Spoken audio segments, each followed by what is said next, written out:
안녕하세요. 저는 20살 대학생이 된 딸아이 하나, 그리고 1년 후 입시를 앞둔 아들 하나를 키우는 두 아이 엄마입니다. 맞벌이 하는 분들이라면 잘 아시겠죠? 이 삶이 얼마나 바쁘고 정신머리 없이 돌아가는지에 대해 말이죠. 결혼을 하고 남편 혼자 벌어오는 외벌이가 충분치 않아 의무적으로라도 맞벌이를 해야만 했습니다.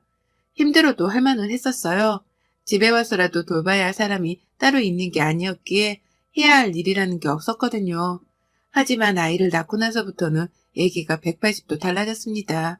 아이를 낳았다는 이유만으로도 체력이 받쳐주질 않아 일을 하며 여러 번 정신줄을 놓을 뻔했었죠. 그것도 모자라 집에 오니 돌봐야 할 아이가 있다는 생각에 일은 끝난 것 같지가 않고 삶이 계속해서 출근하는 듯한 기분이었습니다. 쉴 틈이 없이 시간이 흘러갔어요. 그래도 아이들이 주는 그 기쁨이 뭔지 힘든 것도 아이들 웃음 보면 까마득하게 잊혀지곤 했답니다. 그 맛으로 일을 했고 그 맛에 힘을 얻어 지금껏 버텨왔어요. 키워오며 아이들한테 잘해준 게 많이 없어 너무나 미안했지만 다니고 싶다는 학원을 아낌없이 보내줘가면서 제 나름의 뒷바라지를 했습니다. 얼마 전 첫아이가 입시를 끝마치고 대학생이 되었는데요. 어릴 적부터 공부를 잘해서 잘 이끌어줘야겠다 싶었고 배우고 싶다는 건 뭐든 하도록 금전적인 지원도 안 아꼈습니다. 제가 밖에서 일을 하느라고 하루 종일 집을 비우는데 그 정도는 꼭 해주고 싶었거든요. 아이도 자기 할 일을 잘해 대학도 좋은 곳으로 갔고요. 그냥 좋은 대학도 아니고 무려 S대에 들어갔답니다. 집안에 S대 출신이 없어 가족들 사이에서도 참 경사스러운 일이었고 저희 시어머니는 시골에 플랜카드를 붙이겠다며 진짜로 동네 입구에 플랜카드를 걸으셨을 정도로 온 가족들이 축복을 해줬어요. 아들도 누나가 기특하고 자랑스러운지 누나 옆에서 모르는 거 물어보면서 대학 입시 준비를 열심히 하고 있고요. 자식이 좋은 대학에 들어가고 나니 기분이 참 특별하더군요. 아이를 낳을 적의 기쁨, 아이가 처음 말을 하기 시작할 때의 기쁨들과는 결이 다른 기쁨이 느껴졌습니다. 그간의 맞벌이를 하며 아이를 잘 돌봐주지 못했던 게 많이 미안했고 다른 극성 엄마들처럼 뒤따라 가주지 못한 게 잘못인 것만 같이 느껴질 때도 있는데요. 그런 자잘한 죄책감들이 한 번에 씻겨 내려져가는 시원한 기분이 들었어요. 내 아이의 대학이 그간의 내 노력을 증명해주는 것만 같아 그렇게 고마울 수가 없었답니다. 그래서 아이가 대학에 입학하고 난 후 지금껏 저는 짧은 기간이었지만 정말로 살맛이 났어요. 아침에 출근하는 길은 내 아이 대학 등록금에 용돈 한 푼이라도 더 주기 위한 발걸음이라며 그렇게 가벼울 수가 없었고 퇴근하는 길은 아이한테 대학교에서 무슨 일이 있었는지 남자친구는 안 생겼는지 등등 사소한 수다를 떨어보기 위해서 그 어느 때보다 빨라졌답니다. 하지만 아이를 보기 위해 서두르는 저만큼이나 제 아이 옆을 맴돌던 거머리 같은 게 하나 있었어요. 예상치 못한 사람이어서 어떻게 소개를 시작해야 할지 모르겠는데요. 일단 그 거머리가 누구냐면 제 동서랍니다. 저보다는 한 살이 어리고 저희 도련님한테 저랑 비슷한 시기에 시집와서 저랑 거의 비슷한 기간 동안 결혼 생활을 하고 있는 동서 말이죠. 동서에 대해서라면 제가 참 할 말이 많습니다. 좋은 게 아니라 나쁜 쪽으로 말이죠. 동서는 저하고는 달리 지금껏 밖에서 일은 하지 않고 살며 아이를 키웠어요. 제가 참 부러워한 대목이었죠. 도련님이 대기업을 다니시는지라 벌어오는 수입도 괜찮았을 테고 그래서 동서는 외조보단 내조에 집중을 하며 아이들을 키웠습니다. 제가 둘째를 임신했을 때 동서가 첫째 아이를 임신했고요. 그래서 지금 저희 둘째랑 동선의 첫째 아이가 동갑이에요. 같이 1년 후 입시를 앞둔 수험생이랍니다. 서로 자주 왕래를 하며 지내지는 않았어요. 남편들끼리 친하지가 않아 모일 일이 별로 없었고 그렇다 보니 1년에 2번 추석이랑 설날 때에만 시댁에서 제사를 지내기 위해 만나곤 했습니다. 그리고 그때마다 저희가 나누는 대화의 주제는 자식들이었죠. 아무래도 비슷한 또래의 아이들을 키우다 보니 서로 거리낌 없이 주고받을 수 있는 대화가 자식 얘기밖에 없었어요. 애들 학교가 어떤지, 주변 애들은 뭘 어떻게 배우면서 입시 준비를 하는지 뭐 그런 거 말입니다. 처음부터 입시 얘기를 주고받은 건 아니었어요. 저는 직장인이라 애들 입시에 대해서는 남들보다 훨씬 늦게 정보를 접하기도 했죠. 다만 동서는 애들이 어릴 적부터 영어 유치원을 보내고 사립 초등학교를 보낸다고 교육에 열을 올렸습니다. 그때마다 동서한테 그런 얘기들을 접하고 얼마나 놀랬는지 몰라요. 저는 아무런 정보 하나 없이 첫째 아이를 보통의 유치원, 초등학교로 보냈는데 동서는 다른 루틴으로 아이의 진학을 계획하고 있다는 걸 알게 되었으니까요. 남들은 다 이렇게 아이 교육을 시키는 건가 싶어서 내심 불안하기도 했습니다. 저 혼자 몰래 핸드폰을 켜고 사립 초등학교란 것도 처음으로 검색을 해봤죠. 하지만 그리 오랜 시간 동안 동서의 말을 귀에 담진 않았어요. 학교에서 친구들과 지내며 행복해하는 내 아이의 웃음을 보니 잘 적응하고 있는 것 같아서 저도 기분이 좋았거든요. 그 나이에는 잘 놀고 친구랑 사이좋게 지내는 게 최고다 싶었습니다. 사교육을 더 시킬지 뭘 더 해야 할지 조급해서 걱정은 되었으나 첫째 아이를 다루며 조금씩 느긋함을 배워나갔어요. 아이가 알아서 공부도 열심히 하고 배우고 싶다는 건 배우고 싶다고 말을 해주니 아이의 말에 맞춰서 그 아이의 속도대로 뒷바라지를 해주길 택했답니다. 다만 제가 그렇게 조급함을 버리는 사이 동서는 여전히 한 발 앞서갔어요. 첫째 아이를 사립초등학교에 보냈고 그 후 국제중학교로 아이를 진학시키더니 외고로도 아이를 진학시키더라고요. 국제고등학교로 진학을 시키려다가 실패를 하고서는 차선책으로 외고에 진학을 시킨 것이었습니다. 대단했어요. 온 가족들이 동서를 대단하다 했고 저 또한 그렇다 싶었습니다. 국제중학교나 외고는 아무나 보내는 게 아니라는 건 사실이었으니까요. 하지만 대단하다 싶을 뿐 부럽진 않았는데 동서는 계속 제게 그런 말을 하더라고요. 형님 너무 부러워 마세요. 라고 말이죠. 형님은 맞벌이 중이니까 저처럼 애 뒷바라지도 곁에서 못 해주잖아요. 요즘 애들 교육 수준은 엄마가 얼마나 뒷바라지를 해주느냐에서 결정이 된대요. 그러니까 너무 억울해 마세요. 라고 하면서 급기야 저한테는 억울해 말라는 말도 농담이라며 건넸어요. 분명 표정은 진담이었는데 말입니다. 혼란스러웠어요. 나는 내 속도대로, 내 아이 속도대로 아이를 키우고 있는데 이게 남들보다 뒤처지는 중이라는 걸 반증하는 것이었나 싶어 걱정이 컸죠. 바쁜 엄마 때문에 아이가 제대로 남들과 경쟁을 하지 못하고 있는가 싶어 미안함이 가장 컸습니다. 맞벌이하는 엄마들처럼 저 또한 아이한테는 미안함이 가장 크게 자리를 잡았어요. 동선을 끊임없이 모일 때마다 자식 자랑을 했고 아이가 국제중에서 상장 받은 거며 좋은 성적을 거둔 거며 여러 가지 자랑거리들을 제게 털어놨습니다. 제가 전혀 궁금하지 않았던 것들까지 말입니다. 그 당시 저희 딸아이가 고등학교에서 거의 전교 1등만을 하며 상위권 자리를 놓지 않고 있었고 옆에서 듣다 짜증이 났던지 저희 남편이 동서한테 나서서 이런 말을 한 적도 있었어요.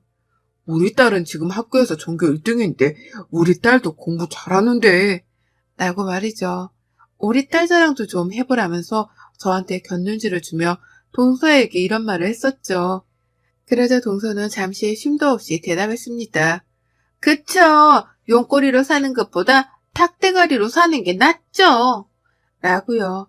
한마디로 내 자식은 닭들만 모여있는 곳에서 1등을 한 거고 자기 자식은 1등들만 모여있는 곳에서 하위권인 거니 같은 수준이 아니라는 것이었습니다. 표정도 어찌나 잘난 척을 못해 안달이던지 그 태도가 볼썽사나워서 더는 긴 얘기를 안 했어요. 더 말을 꺼내려는 남편도 제 손으로 뜯어 말렸고요. 자식 잘 키우는 맛에 사는 동서를 이길 수 없다고 생각했습니다. 그런데 이런 동서와의 관계가 좀 우스워졌습니다. 뭔가 사뭇 달라졌달까요? 저희 아이가 S대, 무려 S대에 들어가게 되면서 상황이 완전히 뒤바뀐 거예요. 사교육이라고는 얘가 다니고 싶다는 종합학원이라 단과 학원들 그리고 수능 몇 달 전에 배우겠다던 논술이 전부였습니다. 제가 할 수 있는 건 금전적 뒷바라지 뿐이었는지라 얘가 배우고 싶다는 건 다 해줬어요. 그러면서도 직장을 다녀야 했기 때문에 특별히 아이한테 더 신경을 써준 것이라고는 밥 먹이는 것 말고는 없었답니다. 그런데 얘가 S대에 들어가 버리더라고요. 집안은 난리가 났어요. 저는 펑펑 울었고 학교에서도 학교 입구에 아이 플랜카드가 걸렸으니 사진 찍어 두시라고 축하 연락이 왔고 남편은 친구며 가족들이며 너나 할 것 없이 자랑을 하느라 전화기를 내려놓질 않았답니다. 너무 즐겁고 행복했어요. 아이가 입학을 하고 대학생을 하기 시작한 올해는 제 인생 최고로 보기 좋게 행복한 나날들이었습니다. 그러나 이 순간까지도 동서는 거의 멘붕에 빠진 사람 같았었죠. 자기 아이가 최고로 잘난 줄 알았고 사립초의 엘리트 학교로만 진학을 시키고 있었는데 아무것도 하지 않던 저희 아이가 S대를 덜컥 들어갔다고 하니 계산 오류가 생긴 겁니다. 저희 아이 같은 아이가 S대에 들어가면 안 되는 거라고 생각이라도 했었던 듯이 정말? 정말요? 정말? 아니 왜요? 어떻게요? 라면서 몇 번이고 되물었어요.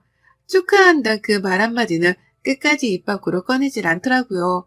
일반고에서 S대 보내는 게 자기 아이가 다니는 학교보다 쉽다는 말까지 하면서 내 아이의 실력과 노력을 자기 기준에 정당화시키려고도 했고요. 정말 우리 아이가 S대에 들어간 게 맞냐면서 학생증까지 요구를 하더라고요.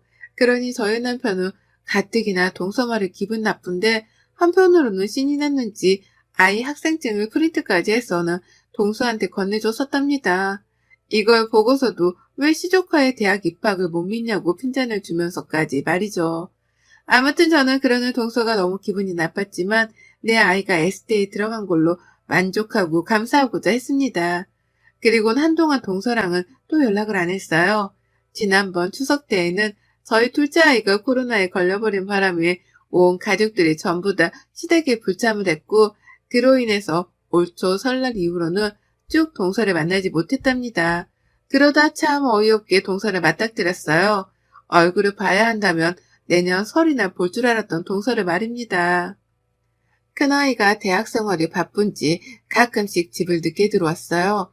S대생이니까 학교 생활도 바쁘고 공부할 것이 많겠다 싶어 아무 말은 안 했습니다.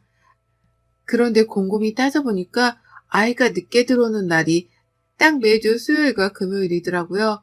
오늘이 금요일인데 늦나 싶으면 꼭 늦고 오늘이 수요일인데 또 늦나 싶으면 또 늦고 아이의 생활 패턴을 알게 된 이상 궁금해졌죠.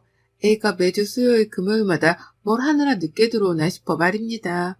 공부를 한다면 매일 늦어야 정상이니 꼭 동아리 활동이나 새로운 것이라도 하는가 싶었어요.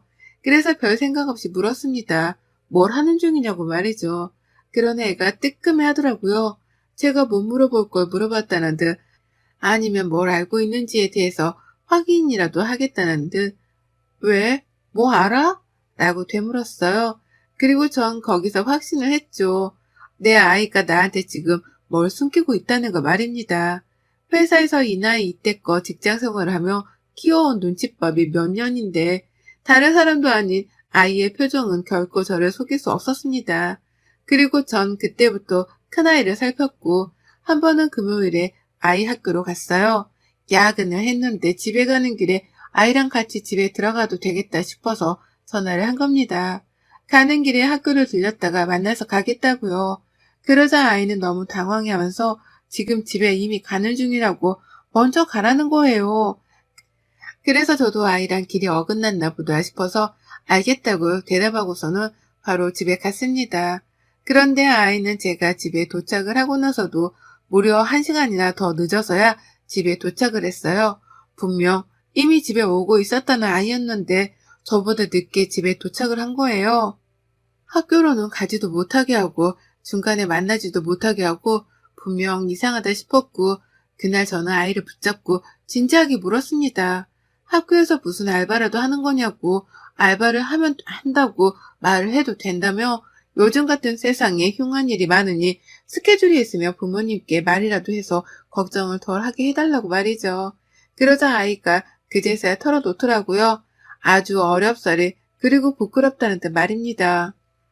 엄마, 나 사실 과외하고 있어. 라고요.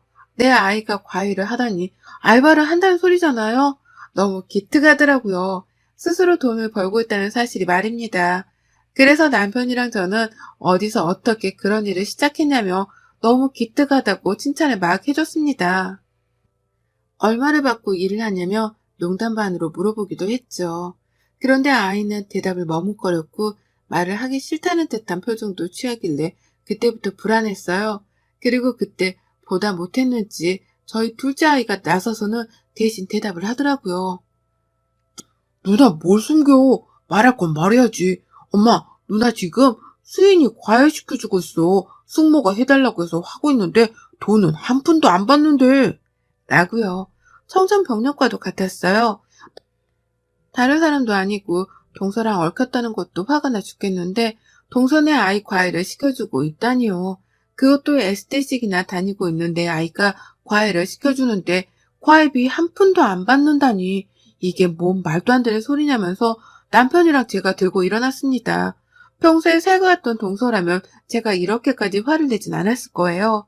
그런데 앞서 제가 설명을 했듯이 동서는 저희 아이가 에스테 입학을 했을 때에도 축하 말보다는 진짜냐고 의심부터 했던 사람이었습니다.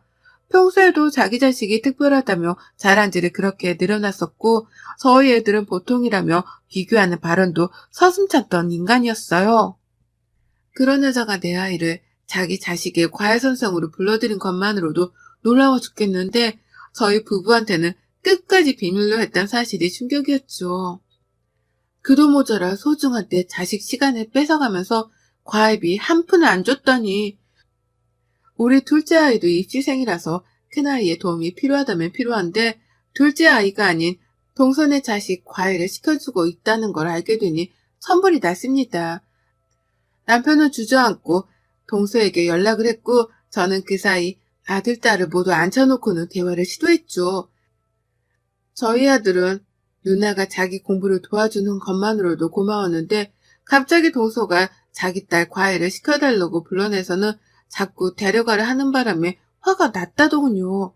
누나가 자기 공부만으로도 힘들어하는 게 보이길래 질문 하나 하는 것도 눈치를 보면서 하는 중이었는데 왜 숙모는 자기 딸 공짜 과외를 시켜달라며 내 누나를 채가는 거냐며 막 화를 냈습니다.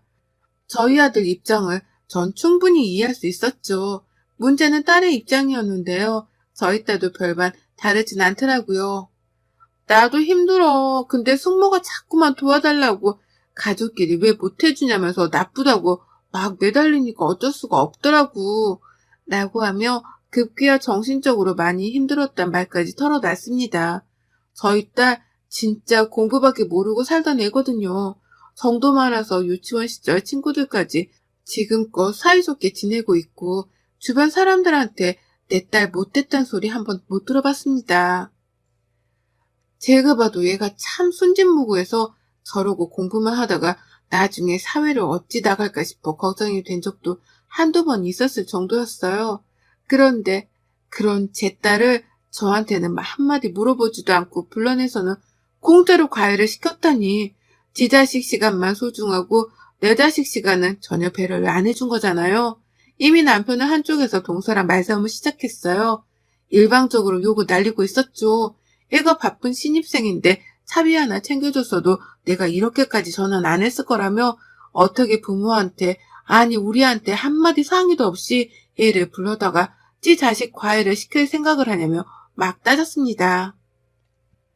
대학 입학했을 때 축하한단 말만 제대로 해줬어도 이렇게까지 화를 내지 않았을 거라면서 말이죠. 동서는 상황이 급박하다 싶었는지 수화기 너머로 막 사과를 했어요. 오해가 있다며 가서 직접 대화를 나눠보자면서 굳이 저희 집으로 오기까지 하겠다네요. 저희가 보기 싫다고 하는데도 말이죠. 그리고는 진짜로 저희 집에 찾아왔어요. 오지 말라고 보기 싫다고 하고서 전화를 끊었는데도 불구하고 이러다가 자기 자식한테 S대생이 과외를 공짜로 못 시켜주겠다 싶었는지 막 달려왔더라고요. 도련님이랑 같이 말이죠.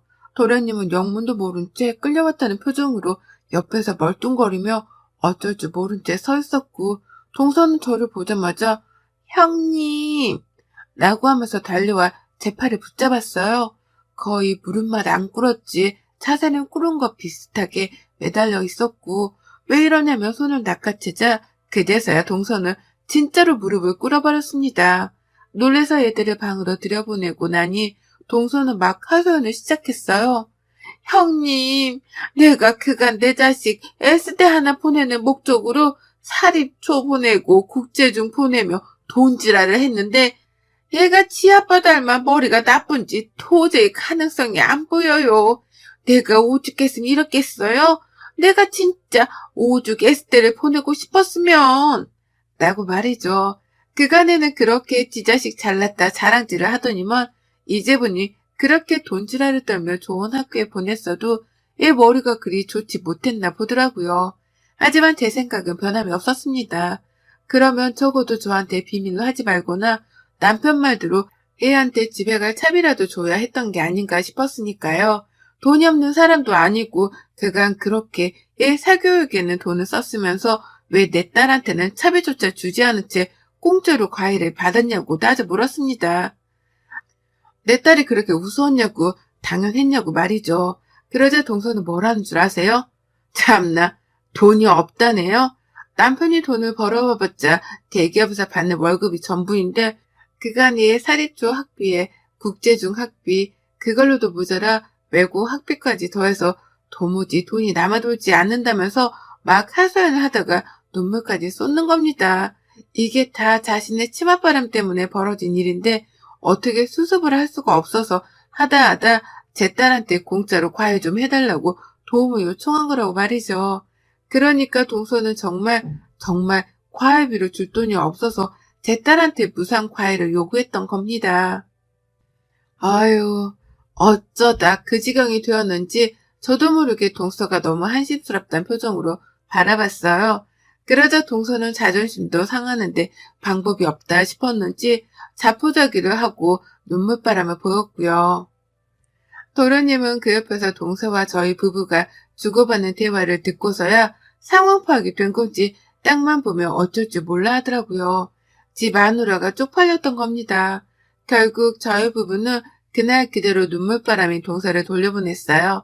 너무 늦기도 했고 아이들도 피곤해서 쉬어야 할 텐데 더 할 수 있는 게 없으니 날 밝을 때의 주말이라도 얘기를 하자고 말이죠. 그렇게 동서는 집으로 돌아갔고 남편이랑 저는 뭐 이런 일이 다 있냐며 기가 막혀 했습니다. 그런데 저희 큰딸이 나와서 말해주더라고요. 동서가 비록 돈은 안 주고 자기한테 과일을 해달라 매달리고 붙잡으며 피곤하게 하긴 했지만 집에서 밥도 차려주고 먹을 게 있으면 다 건네주면서 선생 대접은 제대로 해줬다고요. 애가 안쓰럽다며 숙모 걱정을 하는데 저도 참 복잡했습니다.